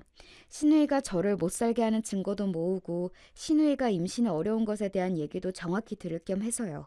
그 결과 저는 시누이가 난소, 나이가 많다는 사실을 알아낼 수 있었어요. 여자만 가지고 있는 난소라는 생식기 조직에서 생성되는 호르몬, 이게 나이가 들수록 분비가 조금씩만 되기 시작하거든요. 그러니 여자들의 생리가 아예 끝나고 나면 분비가 거의 안 되지요. 이렇게 차이가 있기 때문에 혈액 검사로 난소의 나이라는 걸 파악할 수가 있어요. 검사자 나이하고 난소 나이가 대략 일치하는 게 평균이라 할 수 있겠는데 제가 놀라운 사실을 접한 거였죠. 시누이는 난소 나이가 자기 나이보다 12살이나 많았어요. 검사지에 아예 나와 있더라고요. 그럼 사실상 생리가 끝난 상태 수준의 호르몬을 가지고 있다는 얘기였죠. 30살보다 40살이 임신 어려운 건 누구나 아는 사실이고 그냥 상식이잖아요. 그렇다면 시누이도 난소 나이를 보고선 당연히 자기가 임신 힘든 거 예전부터 알았을 텐데 심해부를 비롯한 모두를 속이고 있었던 거죠. 오로지 시어머니만 아시는 듯 했고요. 아니에요. 제가 임신이 어렵다니, 힘들다니, 그건 말이 안 되죠. 저 아직 창창한 나이인데 올케가 아직 잘 모르고 떠드는 모양이에요. 다들 오해하지 마세요. 여보, 나는 멀쩡하니까 걱정 안 해도 돼. 나 임신 언제든지 할 수 있는 몸이야. 지금까지 아기 천사가 엇걸려서 임신이 안 되었을 뿐이지. 올케, 진짜 미쳤어? 오늘 어디 아프기라도 한 거야? 당장 나한테 사과해! 맞아요. 네, 형님 말이 맞아요. 제가 잘못했습니다. 난소 나이가 많다고 해서 임신이 안 되는 건 절대 아니죠. 형님은 본인 나이보다 난자 나이가 12살이나 많은 경우라서 상심이 크시겠지만 반드시 이겨내실 수 있으시니까요. 저는 형님이라면 해내실 거라 믿어요. 제 사과를 듣고 의기양양해졌던 시누이는 이어진 제 뒷말을 듣고 나자 충격받아서 자리에 털썩 주저앉았어요. 심해부 또한 많이 놀라셨는지 자리에 스르르 쓰러지듯 앉으셨고요. 모두가 놀라서 한마디씩 던지는 가운데 시어머니께서는 눈을 질끔 감고 계셨으며 시아버지께서는 이 현실을 믿으실 수가 없는지 멍하게 고개를 젓고 계셨어요. 다들 조용! 이 무슨 망측한 일이냐? 어디 부끄러워서 나 팔순잔치 하고 왔다고 말도 못하겠구나! 그때 일가를 터뜨리신 시고모님께서 근엄한 표정으로 자리에서 일어나셨어요. 그리고는 일본어로 욕을 하셨는데 알아듣지 못하니까 더욱 무섭더군요.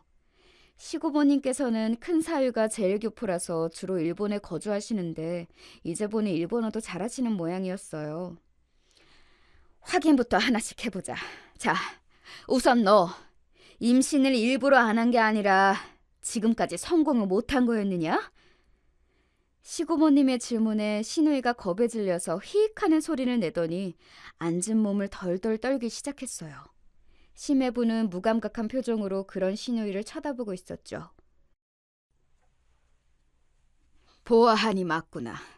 그리고 그걸 숨겨온 모양이고 그것 때문에 시기와 질투에 휩싸여서 내 하나뿐인 친남동생의 부인에게 화풀이를 해왔고 이런 못돼 처먹은 누이를 다 보았나? 남매 간의 우애가 왜 그따위야? 화풀이가 아니라요. 오해가 있으신 거예요. 네, 다 오해입니다. 저는 동생하고도 사이가 너무 좋아요. 그이 닥쳐! 감히 내 인생 한 번뿐인 팔순잔치를 더러운 불화로 죄다 망쳐놔? 시누이는 억울하고 분해 죽겠다는 얼굴로 눈에 눈물을 달더니 고개를 푹 숙였어요. 영상을 그렇게 튼 것도 임신이 안 되고 있는 비밀을 폭로한 것도 저였으니 자기가 이 잔치를 망친 주범이 아니라는 얘기를 하고 싶었겠죠. 그러나 시고모님께서는 얄짤 없으셨고 혀를 끌끌 차시면서 잔치는 여기까지라고 하신 뒤 걸음을 옮기셨죠. 그 발걸음이 심해부 앞에서 멈춰섰어요. 여태 고생 많았네. 이제 하고 싶은 대로 하게. 우리 집안 식구들은 그 누구 하나 아무도 저 가증스러운 것에 편에 서지 않을 테니. 지엄하게 말씀하신 시고모님께서 가증스럽다고 칭하신 시누이 쪽을 보며 한숨을 푹 내쉬시곤 이내 걸음을 다시 옮겨 시부모님에게로 향하셨어요. 이 못난 것들! 자식을 어떻게 키운 거야?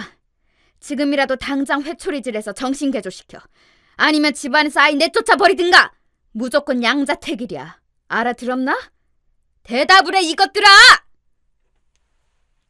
시고모님께서는 무섭게 소리를 지르셨고 시부모님께서는 동시에 벌떡 일어나셨어요. 시어머니께서는 차마 시고모님을 똑바로 쳐다보지도 못하시겠는지 잘게 떨리는 몸으로 시선을 아래로만 두고 계셨죠. 그런 시어머니의 모습은 처음 보는 거였어요. 상상도 못 해보았던 초라할 만큼 작아지신 시어머니의 태도에 제가 내심 놀랐네요. 시아버지께서는 처신 단단히 해두겠다며 분명히 말씀을 하셨고 다시 혀를 끌끌 차신 시고모님께서는 걸음을 옮겨 마지막으로 저희 부부 앞에 서셨어요. 손을 뻗어 이 모든 소란에도 남편의 품에서 고이 잠들어 있는 저희 아기의 머리를 슬며시 매만지신 시고모님께서는 이내 저를 향해 작게 속삭이셨어요. 넌 아주 머리를 잘 썼구나. 나를 이용할 생각을 한 그 패기가 마음에 든다. 이 정도로 화끈해야 판을 뒤집을 수 있는 것이지. 나는 앞으로 네 편에 서마. 그 말씀을 듣고 저는 얼굴이 화끈거려서 그저 꾸벅 인사만 드릴 뿐이었는데 왠지 벅찬 감정도 올라오더군요. 대부분의 어른들이 시고모님의 뒤를 허둥지둥 따라 나섰고 시누이는 의자에 앉아있을 힘도 없는지 아예 바닥으로 미끄러져 내려와 털썩 주저앉은 모습이었어요. 집안의 최고 권력자 시고모님으로부터 제대로 찍혔고 집안 사람 모두가 보는 앞에서 치부가 까발려졌으니 망연자실할 수밖에는 없었겠죠. 남편은 자기가 믿음을 못 줬던 것 같다면서 저에게 눈물을 보이며 사과를 했고 저 역시도 그간 독단으로 이런 것을 준비해온 것을 남편에게 사과하며 서로가 더 가까워졌어요. 저희 부부에게는 신뢰가 형성되기 시작했지만 시누이와 심해부는 정반대의 길을 걷고 있었죠. 거짓말하지 마. 내가 임신 어렵다는 사실에 꽂힌 거면서 왜 내가 거짓말하고 속인 것에 화가 난 것처럼 초점을 옮겨가는 거야? 그냥 솔직하게 내가 임신 어려운 거 알았으니 싫어졌다고 말을 해. 아니, 나는 기만당한 게 훨씬 슬픈 거야. 나에게 솔직하지 못한 건 늘 너였잖아. 너는 나를 네 남편으로 생각하기는 했니? 항상 너 혼자 생각하고 너 혼자 결정하고 너 혼자 행동하고 늘 독단인데 이게 무슨 평생을 함께할 부부라고 할 수 있어? 심하부가 터트리는 울분 앞에서 신우의 말문이 막혀버렸어요. 차마 대꾸할 수가 없었겠죠. 그렇게 그 부부는 종착으로 달려가고 있었고 그 끝을 받아들일 수 없는 신우이가 며칠 새 피폐해진 몰골로 제 앞에 나타나서는 무릎을 꿇고 빌었어요. 그간 내가 미안했어. 내가 너무 못되고 악랄하게 굴었어. 반성할게. 다 사과할게. 그러니까 내가 내 남편 붙잡을 수 있게 올케가 도와주라. 이것만 도와주면 앞으로 내가 평생 올케한테 잘할게. 글쎄요. 이미 떠난 버스를 제 힘으로 어떻게 잡을 수 있을까요? 그리고 저는 형님을 아직 완전히 용서하지 못하겠어요. 니까짓게 용서를 못하겠다고? 못하면 어쩔 건데, 어? 너 오늘 내 손에 죽어볼래?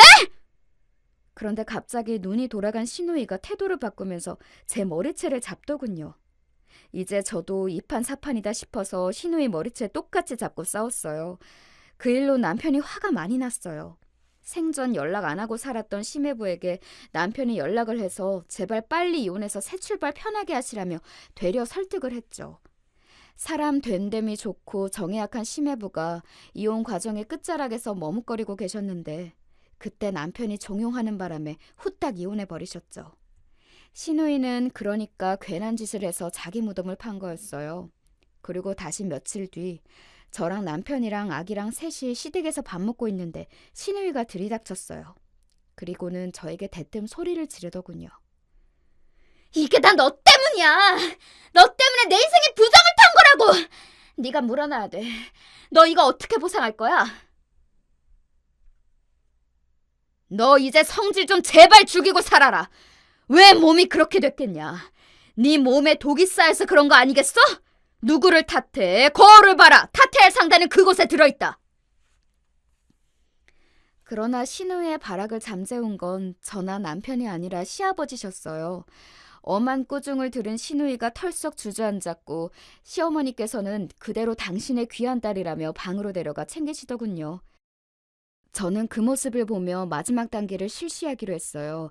저는 신우이를 정확히 겨냥하면서 그 회사에다가 서비스 불만 제기를 넣었습니다. 일부러 띄엄띄엄 반년간 3번 넣어왔었고요.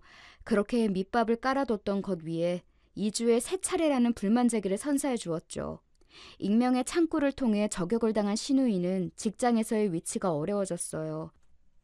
알고 보니 신우이가 직장에서도 나름 성질을 부렸었나 보더라고요. 고객한테 받은 스트레스를 신입들한테 푼 거였죠. 새로 들어온 신입들을 벽에 한 줄로 세워놓고 발로 정강이 한 대씩 찬 적도 있다네요. 그 후문을 우연히 접하고 제가 얼마나 어이가 없었는지. 그랬으니 신우이가 곤란해지자 아무도 그 편을 들어주기는커녕 윗선에다가 말을 안 좋게 다들 올려버린 거예요. 신우이는 팀장으로 승진 앞뒀었는데 그거 엎어졌어요. 뿐만 아니라 몇 주 뒤에는 책상이 없어졌고 알아서 퇴사하라는 압박에 시달리게 되었죠. 이건 꿈이야. 이제 고객을 직접 상대 안 해도 되는 완벽한 자리로 갈 일만 남았는데 바로 코앞에서 물거품이 되어버린다고? 이건 정말로 말도 안 되는 일이잖아. 어떻게 이럴 수가 있어? 망연자실한 신우이는 결국 퇴사라는 유일한 선택지를 고를 수밖에 없었죠. 자기는 힘들어 죽겠는데 나머지 식구들은 자기들끼리 잘 지내고 있는 거냐며 신우이는 이제 시부모님을 향해서도 원망의 눈길을 보내기 시작했어요. 시고모님으로부터 절대 신우이를 봐주지 말라는 엄격한 명을 받으신 바 있는 시아버지께서는 그 응석을 모른 채 하셨고요.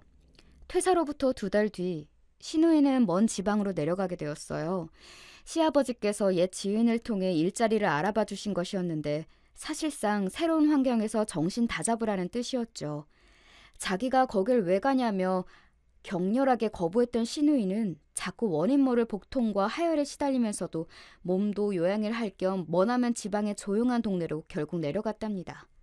거기에 가고 나서도 자꾸 성질 부리고 징징거리는 소리에 대해서 시어머니께서도 이제 학을 떼셨는지 알아 누우셨어요. 그저 손자 커가는 걸 보는 게 낙이라며 저희 아이를 볼 때마다 눈물을 글썽이셨죠. 손자가 없었다면 지금쯤 진작 뇌에 혈관 한두 개나 터졌을 거라고 하시던 시어머니의 말씀에는 진심이 담겨 있어서 남감했네요. 그 후로 코로나가 터져서 시누이와는 더욱 단절되어 지내는 상황이 되었고요. 그런 와중에 전 심해 보였던 그분은 조용히 재혼을 하셨어요. 코로나 때 재혼을 하셔서 결혼식 따로 안 올리시고 양가 식구들끼리만 식사만 하셨대요. 외국으로 가는 하늘길이 다 막혔을 때라 제주도로 신혼여행 다녀오셨는데 허니문 베이비가 생겼다고 하시더군요. 저희 부부가 전 심해부와 연락을 가끔 하는 거 눈치채고 계셨던 시어머니께서 어느 날 슬쩍 근황을 물어보시길래 망설이다가 말씀을 드렸는데 그걸 속에 담아두고 계셨나 봐요. 어느 날 시누이와 통화하다가 우레가 미치셨는지 화를 막 내셨죠. 너는 네 전 남편이 결혼해서 애도 생겨가지고 그렇게 잘 지내는데 너는 지금까지 그 모양 그 꼴로 살고 싶으디? 그럴 생각이 들든? 그러자 시누이가 충격받아서 거품 물고 졸도한 모양이었어요. 병원에 입원까지 했었다 하더라고요. 시누이가 왠지 다시 올라와서 그 다음에는 시댁에서 살지도 모른다는 짐작이 들었고 저희 부부는 그전부터 고심하던 이사 계획을 실천하기로 했어요. 이사한 곳에서 처음 새해를 맞이해서 기분이 들뜬 요즘이고요. 아이는 무척 건강하게 잘 크고 있어요. 둘째는 올해나 내년쯤에 가질까 해요. 신기한 게 심해 보였던 그분과 남편이 원래는 전혀 안 친했는데 지금은 형 동생 하면서 그럭저럭 잘 지내고 있다는 점이에요. 미국 사람들도 아니고 개방적인 것도 정도가 있지 그게 뭔 꼴이냐고 시어머니께서 혀를 차셔서 연락 이어가고 있다는 사실은 최대한 감춤해서 살고 있답니다.